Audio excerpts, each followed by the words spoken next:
देश दुनिया चैनल तो मैं लखविंदर सिंह खमाणो। सो अज पहुंचे हैं जी खमाणो दे विच, जो कि सीनियर सिटीजन की मीटिंग हुई है खमाणो दे विच। ये हर एक मुद्दे के तहत जो सीनियर सिटीजन के आगू ने वो हर एक मुद्दे नूं उठाउंदे ने खमाणो दे विच, ते वो ते जो भी प्रशासन आ वो मंग करते हैं भी ये साडे खमाणो दे विच जो भी ਜਾਂ पंजाब दे विच नहीं ਜਾਂ इंडिया दे विच नहीं उन्होंने मुद्दों को उठाते हैं। सो अज भी मीटिंग दे विच देखते हैं भी की मुद्दे इन्होंने उठाए ने, की गल्लां बातां कीतियां। सो आओ जानते हैं जी। सो अज प्रधान जी की अज सीनियर सिटीजन की जो मीटिंग हुई है की मुद्दे उठाए ने जी अज?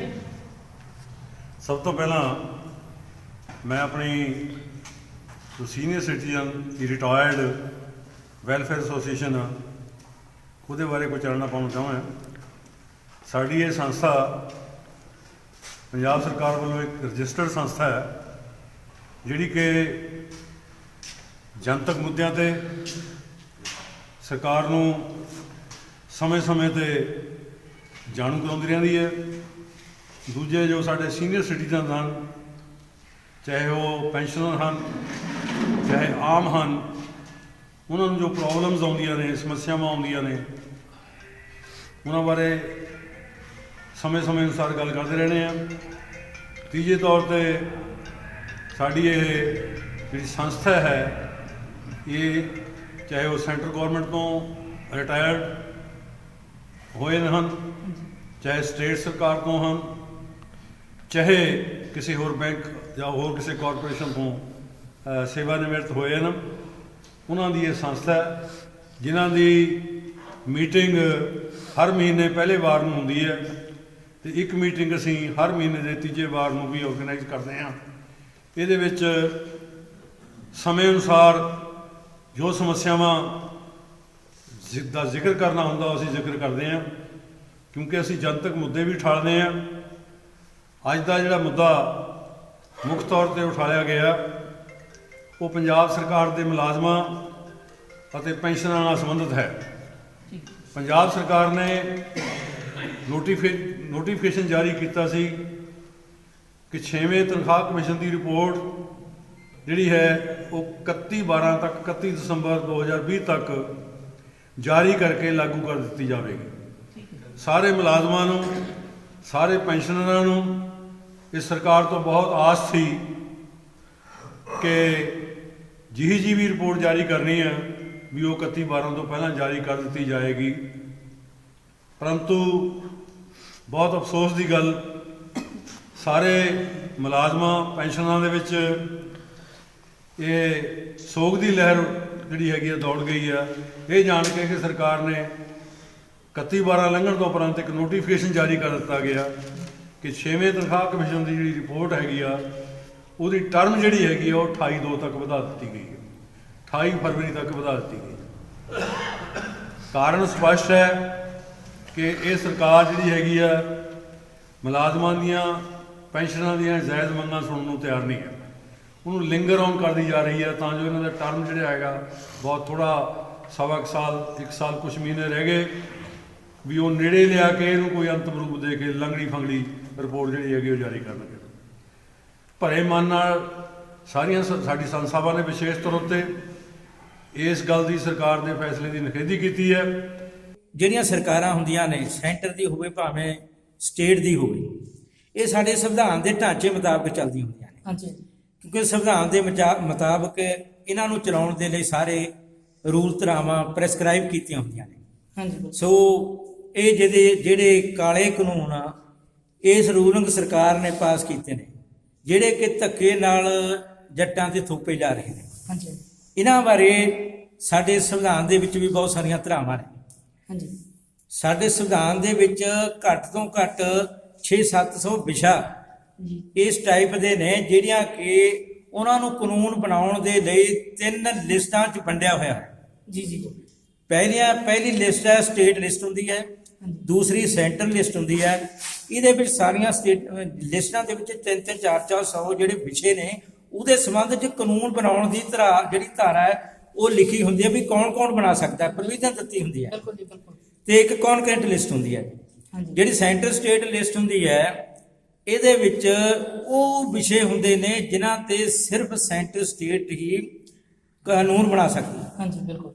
ਤੇ ਇੱਕ ਸਟੇਟ ਲਿਸਟ ਹੁੰਦੀ ਹੈ ਜਿਹਦੇ ਵਿੱਚ ਸਿਰਫ ਸਟੇਟ ਜਿਹੜੀਆਂ ਅਸੈਂਬਲੀਆਂ ਹੁੰਦੀਆਂ ਨੇ ਜੀ ਕਾਂਸਟੀਚਿਊਟ ਅਸੈਂਬਲੀਆਂ ਹੁੰਦੀਆਂ ਨੇ ਇਹੀ ਹੱਕਦਾਰ ਹੁੰਦੀਆਂ ਨੇ ਇਹ ਕਾਨੂੰਨ ਬਣਾਉਣ ਦੇ।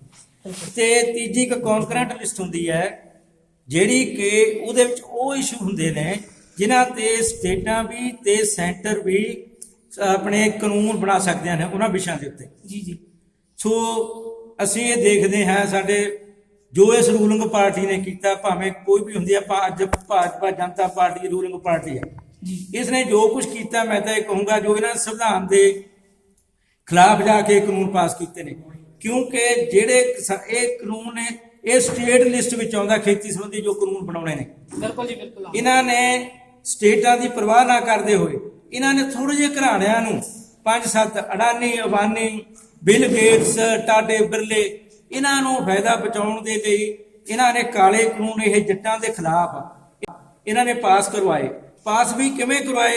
ਇਹਨਾਂ ਨੂੰ ਆਪਣੀ ਜੋ ਮੈਜੋਰਟੀ ਸੀ, ਸਾਡੇ ਲੋਕਾਂ ਨੇ ਪਹਿਲਾਂ ਗਲਤੀ ਕੀਤੀ, ਇਹਨਾਂ ਨੂੰ ਅਸੀਂ ਸਰਕਾਰ ਬਣਾਉਣ 'ਚ ਮੈਜੋਰਟੀ ਦਿੱਤੀ, ਇਹਨੇ ਆਪਣੀ ਮੈਜੋਰਟੀ ਦਾ ਇੰਨਾ ਫਾਇਦਾ ਲੈ ਰਹੇ ਨੇ ਕਿ ਹਰ ਇੱਕ ਵਰਗ ਨੂੰ ਇਹ ਦਬਾਉਣ ਦੀ ਕੋਸ਼ਿਸ਼ ਕਰਦੇ ਨੇ। ਇਸ ਤੋਂ ਪਹਿਲਾਂ ਮੈਂ ਤੁਹਾਨੂੰ ਦੱਸਣਾ ਚਾਹੁੰਦਾ, ਜਦੋਂ CCA ਪਾਸ ਕੀਤਾ, ਨਾਗਰਿਕਤਾ ਕਾਨੂੰਨ ਪਾਸ ਕੀਤਾ, ਤਾਂ ਇਹਨਾਂ ਨੇ ਕਿਹਾ, ਜਦੋਂ ਪਾਕਿਸਤਾਨ ਆਪਣੇ ਮੁਸਲਮਾਨ ਭਰਾਵਾਂ ਨੇ ਕਿਹਾ ਵੀ ਇਹ ਕਾਨੂੰਨ ਵੀ ਠੀਕ ਨਹੀਂ ਹੈਗਾ, ਬੜਾ ਜੱਦੋ-ਜਹਿਦ ਹੋਇਆ ਸਾਡੇ ਹਿੰਦੁਸਤਾਨ ਦੇ ਵਿੱਚ ਇਹਦੇ ਬਾਰੇ, ਪਰ ਇਹ ਕੀ ਕਹਿੰਦੇ ਸੀ, ਇੱਕੋ ਗੱਲ ਕਹੀ ਇਹਨਾਂ ਨੇ, ਕਹਿੰਦੇ ਮੁਸਲਮਾਨ ਭਰਾਵਾਂ ਨੂੰ ਇਹ ਜਿਹੜਾ ਕਾਨੂੰਨ ਦੀ ਸਮਝ ਨਹੀਂ ਹੈਗੀ। ਜੀ ਜੀ। ਤੇ ਫਿਰ ਇਹਨਾਂ ਨੇ GST ਲਾਗੂ ਕੀਤੀ, ਧੱਕੇ ਨਾਲ GST ਲਾਗੂ ਕਰਨ ਦੇ ਵਿੱਚ ਜਿੰਨੇ ਸਾਡੇ ਵਪਾਰੀ ਵਰਗ ਸੀ ਉਹਨਾਂ ਨੇ ਸਾਰਿਆਂ ਨੇ ਇਸ ਦੀ ਆਪੋਜੀਸ਼ਨ ਕੀਤੀ, ਇਹਦਾ ਵਿਰੋਧ ਕੀਤਾ, ਜਲਸੇ ਜਲੂਸ ਰੈਲੀਆਂ ਕੱਢੇ, ਪਰ ਇਹ ਸਰਕਾਰ ਕਿਉਂਕਿ ਅੰਨੀ ਬੋਲੀ ਸਰਕਾਰ ਸੀ, ਬਹੁਮਤ ਲਈ ਬੈਠੀ ਸੀ, ਇਸ ਨੇ ਕਿਸੇ ਦੀ ਕੋਈ ਪਰਵਾਹ ਨਾ ਕੀਤੀ।